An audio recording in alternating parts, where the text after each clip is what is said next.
What's going on, guys? This video is gonna be epic. Cause I'm a cowboy! Oh man. What's going on, guys? So I wanted to go over the 7 pro games for February. That's right, 7. But I couldn't do that without going over some of the new stuff that was announced. Mainly, I care about one game that is the most important game to come to Stadia. And that game is MotoGP 21. And why, do you ask? Well, the Stadia haters, one of the biggest things they use against Stadia is they say that Stadia is losing support from developers.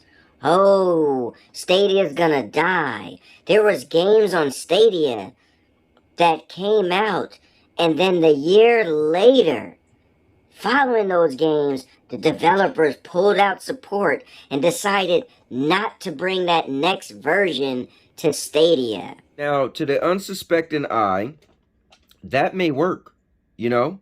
A lot of people may say, you know what? I don't want to spend money on Stadia because they're not being supported. Maybe Stadia is going to die. But MotoGP 21 is so important because it shoots a hole in that narrative. No longer can anyone use that narrative. Now, yes, is it late to coming out? Sure. But you know what that means? That means that you can't run around and say, Oh, Stadia lost support from developers. They made games and they're no longer coming back. no, MotoGP 21 is here. Stadia brought 20 to the platform, and when it looked like, Oh, MotoGP wasn't coming. but guess what? MotoGP is here. So now you have to shut the hell up because you can't just say, They lost support. because guess what? Look how long it took MotoGP to come. But guess what? They didn't lose support. They just didn't bring the game day and date. But the game eventually came. So you need to shut the hell up.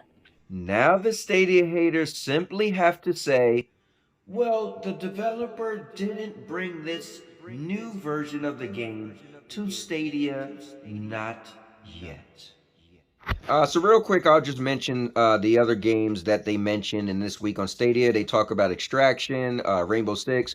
I didn't play the game yet. I'm debating if I'm gonna get Ubisoft Plus again just to check it out. But it seems like a lot of people like it. It seems like a lot of people says it's hard. You have to pretty much have your team work together, or you could play solo by yourself as well. So you know, it looks cool if you're into Rainbow Six, but you put a spin on it with creatures and stuff like that. You know, looks cool. The Troll Hunter game, I never seen DreamWorks Troll Hunter.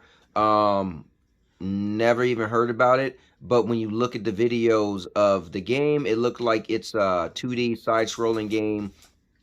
Show with split screens, so it looked like it's multiplayer. So that looks pretty cool. I wouldn't be paying for this game, but it looks kind of cool. You know, I'll wait for a pro. Surprisingly, one of the games I was most excited to come to Stadia came to Stadia. I got to play it today. My wife played it today. My daughter played it today. We was racing against each other, my wife and I, and honestly, I had a ball, and I thought I would have a lot of fun with it, and that's gonna be Fast and Furious, Rise of the Shifters. Reason why is I love arcade style games, and Stadia just constantly keep getting simulation type games. Yes, Riders Republic is on here, but it's a pretty hard game. It's not that easy, right? I just want something where I could just have fun, laugh, and joke, and something that's similar to a Mario Kart. So I think this is Stadia's Mario Kart type game, and I had a lot of fun with it. All right, so now let me talk about the pro games. Nanotale Typing Chronicles. I mean, it looks. Listen, it's gonna be a pro game. I'll definitely try it. You know, I always do my pro game community first look where I let you guys join me and we all play the game at the same time, and then we rate each of them on a 1 to 10 scale. We play about 5 to 10 minutes. We rate it on our first impressions and how likely are we to play it again. So I'll play it for that reason, which is cool for me because I play every single pro game just to give them my first impressions. Um, doesn't look like something I'll be playing more than that first time, but maybe it'll be fun. The look of Mechs Market, it looks like it's nothing I would care about. You just got the little dude running around in the shop and he's trying to make deals and sell stuff or something like that. Every time I seen the trailer, I'm just like, this is not my type of game, so I'm not excited at all, but I'll give my first impressions. It's cool that One Hand Clapping is actually a pro game, mainly because I paid for it and it was the first game I returned. Dude, the game is kind of tough. I'm not loud enough. This is why I brought the sensitivity down. This thing can't catch me. Levitate up now. Daddy, I got you to right there. I know, I'm just gonna sing. No, step on the bigger one. Wait, Right. but hold to sing Mary Had a Little Lamb.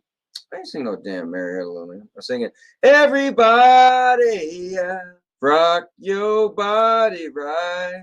Oh, that's cool. Oh my God, it's back again. Oh, you gotta hold it. On All right, hold up. And maybe you should play it and put it on real, like, super easy, so you could just go and like that'll pretty much let you do everything. Cause no. No. No. I'll play it again and I'll put it on super easy and I'll just try to beat the game and probably never play it again. Cosmic Star Heron, it looks pretty cool. Now, I'll say this. I don't really see me playing it a lot. But if it could suck me into nostalgia, because my favorite RPG of all time is Phantasy Star 4. And this actually reminds me a lot of Phantasy Star 4.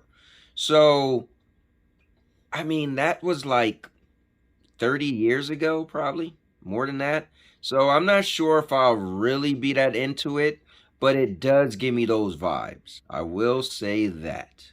Now, these last three games I think is going to be cool because my wife is going to be into them. I'll talk about Fogs now because when that first came out, I was like, I'll never spend one penny on it. But I would see having fun playing it with my wife because it's like, I guess it's a two-headed dog or fox or something that's connected together. And so both person could control one of the heads, but we're connected. So I think it's gonna be fun to like move around with it, and I'm telling my wife go this way, and she's telling me go that way, and it'll yank us all around. I think that's gonna be fun, but other than that, yeah, no. the Life is Strange 1 remastered. The coolest thing for that is my wife played and beat Life is Strange 2 on the PlayStation when it well, it wasn't when it first came out, but at some point when it was a PlayStation Plus game, she played and beat it, and she liked it a lot. And so much so that when Life is Strange 3 came out on Stadia, I bought that for her, and she played, beat it, and she loved it as well. She beat it in a week, which was cool. So she's excited to play Life is Strange 1 remaster because she never played part 1. So I think she said she might try to play through all of them straight through. That'd be cool. But for me, I never played any of them. When she beat part 2 years ago, I just was like, oh well, good for you. When she beat part 3, oh well, good for you. But with part 1 coming, will I actually play all 3 of them?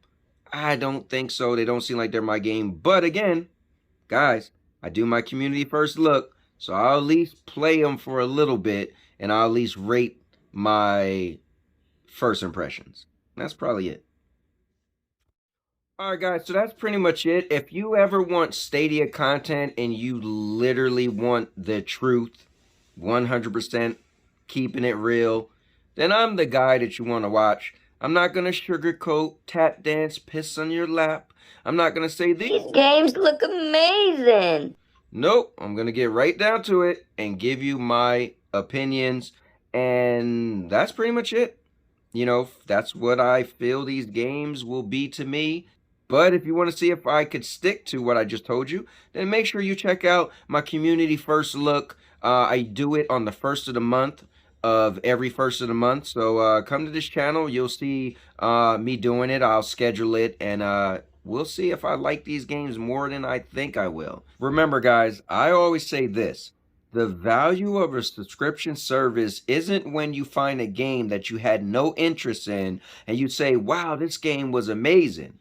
The true value of a subscription service is when they have a game that you did have interest in and it's included in the subscription service and it saves you money.